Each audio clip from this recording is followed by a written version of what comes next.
सबसे ज्यादा महत्व दिया जाता है मैं गुरु को, संतों को। और यहाँ पर स्वामी जी को मैं प्रार्थना करता हूँ, आदरणीय घनेश्वर में विनंती बनती हो गया, हम सभी को आप आशीर्वाद दें। या देवी सर्वभूतेषु मातृरूपेण संस्था नमस्तस्यै नमस्तस्यै नमस्तस्यै नमो नमः। या देवी सर्वभूतेषु बुद्धिरूपेण संस्था नमस्तस्यै नमस्तस्यै नमस्तस्यै नमो नमः। गुरुर्ब्रह्मा गुरुर्विष्णु गुरुर्देवो महेश्वरा गुरुर् साक्षात् परब्रह्म तस्मै श्री गुरुवे नमः। तस्मै श्री गुरुवे नमः। बोलो मां सरस्वती की जय, मां सरस्वती की जय, मां सरस्वती की जय, गुरुदेव भगवान की जय। एक चीज से हम शुरू करते हैं, मुझे बड़ी अच्छी लगी। शायद मैं 2019 में आया था। जननायक लोकनायक माननीय अन्ना हजारे जी से मेरी प्रथम भेंट हुई थी और मैंने जो उनको सुना था, समझा था, उन्होंने कहा मेरा गांव मेरा चीज। एक दूसरी चीज और है बेटो और बेटियों, मेरा विद्यालय मेरा देवालय। क्या ये ठीक होगा? मेरा विद्यालय मेरा देवालय। देवालय का मतलब क्या है? जहां पर कोई मूर्तियां होती हैं, वो मूर्ति तो पत्थर की होती है, हम उन्हें सजीव मानते कि नहीं? कोई भी हो, भगवान श्री राम हो, गणपति बप्पा जी हो, हमारे माँ सरस्वती हो, ब्रह्मा जी हो, भगवान श्री राम हो, कृष्ण हो। इसी प्रकार से हमारे जो ऋषियों की, महर्षियों की कल्पना थी कि मेरे बेटे और बेटियां, मेरे जो ये बेटे हैं, जो छात्र और छात्राएं हैं, इनको ये जो गुरुदेव है, ये वो कुमार होंगे जो इन मूर्तियों को गढ़ेंगे। गुरु कुमार शिष्य कुंभ है, गड़गड़ काटे हो, अंतर हाथ सहाय दे, बाहर बाहे चो। अर्थात इस आप लोगों को जो नन्हे मुन्ने बच्चे हैं, आते हैं, इनमें वो शिक्षा अपने आचरण से दी जाए। देवोत्तर जना शायद प्रमाणम कुत्ते लोक जैसा जैसा श्रेष्ठ लोग आचरण करते हैं, वैसा ही आगे आने वाली पीढ़ी आचरण करती है। तो हम लोग जो यहाँ आचार्यगण हैं, हमारी दीदियां हैं, उन सबको प्रणाम करते हुए आप अपने आचरण के द्वारा अपने नन्हे मुन्ने जो बच्चे हैं, जो बड़े बच्चे हैं, इनको अपने आचरण के द्वारा वो शिक्षा दीजिए, अपने व्यवहार से वो शिक्षा दीजिए। ये शिक्षा तो विद्यालय में दी जाएगी, पढ़ाई लिखाई, लेकिन सबसे बड़ी जो शिक्षा होती है, जीवन संग्राम में काम आती है, वो आचरण की शिक्षा है। तो सबसे बड़ी चीज है कि आचार, पहले आपका विचार होना चाहिए, विचार के अनुकूल वाणी होनी चाहिए और वाणी के अनुकूल आचार होना चाहिए।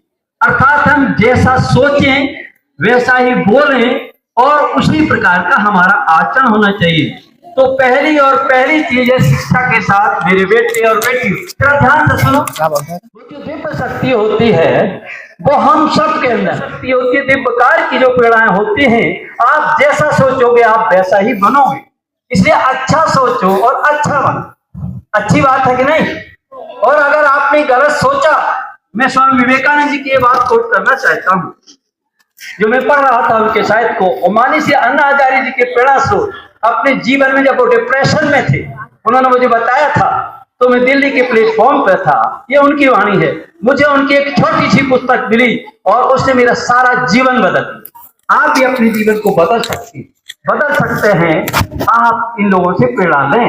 देखें आपको कितना बड़ा सौभाग्य है कि ऐसे प्रांगण में, ऐसे गुरुओं से, ऐसे आचार से, ऐसे संरक्षक, माननीय फकीर अन्ना हजारे जो फकीर की तरह रहना चाहते, हम तो थोड़ा अच्छा रह लेंगे, नहीं कोई बात नहीं, अच्छा रह लेंगे, लेकिन इतना अच्छा न हो कि जीवन में विलासता दर्शाने। विलासता हमारे ऋषियों मुनियों का आचार नहीं था, विवेक आचार है हमारा। हमें विवेकवान होना चाहिए, जीवन के हर क्षेत्र में विवेकवान, और दुनिया के ऊंचे से ऊंची चीज को प्राप्त करो। एक चीज कह के बात खत्म करूंगा, दुनिया से ऊंची चीज प्राप्त करो। कहते थे मेरी बेटे और बेटियां एवरेस्ट की चोटी की तरह उन्नत से उन्नत, पद पर जाएं, लेकिन जरा ध्यान रखना, अपने चरित्र को और नीति और नैतिकता को खोकर कदापि नहीं। मैं चाहूंगा कि भारत की बेटी और बेटियां अशिक्षित भी नहीं रहे, लेकिन अपने चरित्र को न खोएं। बस इन्हीं शब्दों के साथ हमें जो समय दिया गया, ये वही फिर बात आती है माननीय अन्ना हजारे जी की कि ना मुझे कोई ऐसा ये था कि आज मिलेगी है, तो ये समय होता है। और उस वाणी को ये ध्यान रखो, मेरी कही गई, आपकी सोची हुई प्रत्येक अच्छी या बुरी बात इस अंतरिक्ष में बैठी रहती है, सदैव रहती है। आप जो चैनल लगाएंगे वैसा ही होते जाएंगे, अच्छा अच्छा अच्छा अच्छा हो जाएंगे और खराब खराब खराब हो जाएंगे। इसलिए क्या चुनना है तुम्हें, कैसा बनना है? नीतिवान, सदाचारी, चरित्रवान, बुद्धिमान और विवेक। इन्हीं शब्दों के साथ सभी आचार्य बंधुओं को, माननीय जो प्राचार्य हैं यहाँ उन सबको, और जिनके कारण हमें बड़ा खुशी होती है, नाम ले दे तो गलत तो नहीं होगा, हमारी पठारे जी से, संजय पठारे, इनसे हमारी अक्सर बातचीत होती है, ये हमारे एक माध्यम हो जाते हैं। तो आप सभी दीदियों को, जो यहाँ दीदी हैं, हमारी बेटियां हैं, मेरा उस परम पिता की तरफ से, उस माँ सरस्वती की तरफ से ऐसा ही अनुरोध है कि हमारे बैठे यहाँ बेटे और बेटियों को वो ताकत दें, वो चीज पैदा करें, इस दुनिया में, इस देश में, इस राजगंज क्षेत्र के इस जो उच्चतर माध्यमिक विद्यालय है, इसका नाम रोशन करें, अपने माता पिता का नाम रोशन करें और भारतवर्ष का नाम रोशन करें। इन्हीं शब्दों के साथ अपनी वाणी को विराम देते हैं। धन्यवाद। बोलो गुरुदेव भगवान की जय, सरस्वती मैया की जय। ओम शांति शांति।